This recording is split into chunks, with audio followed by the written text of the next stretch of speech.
بسم اللہ الرحمن الرحیم۔ حضرت علی رضی اللہ تعالیٰ عنہ نے فرمایا، اپنی ذات کو سمندر کی طرح بناؤ جو اپنے اندر بہت کچھ لینے کے باوجود اوپر سے بالکل پرسکون ہوتا ہے۔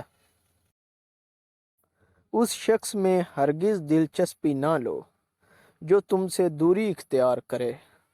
نصیحت حاصل کرو تاکہ گناہ سے باز رہو۔ صبر ایک ایسی سواری ہے جو اپنے سوار کو گرنے نہیں دیتی، نہ کسی کے قدموں میں نہ کسی کی نظروں میں۔ میں توریت کو اہل توریت سے زیادہ جانتا ہوں اور انجیل کو اہل انجیل سے زیادہ جانتا ہوں۔ لوگوں کو اسی طرح معاف کرو جیسے تم خدا سے امید رکھتے ہو کہ وہ تمہیں معاف کرے گا۔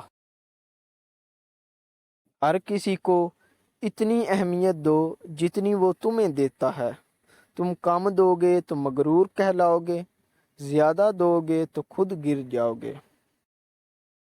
انسان کو اچھی نیت پہ وہ انعام ملتا ہے جو اچھے اعمال پر بھی نہیں ملتا، کیونکہ نیت میں دکھاوا نہیں ہوتا۔ اگر آپ کو مولا علی علیہ السلام کے اقوال کی یہ ویڈیو اچھی لگی ہو تو ویڈیو کو لائک اور چینل کو سبسکرائب کر دیں۔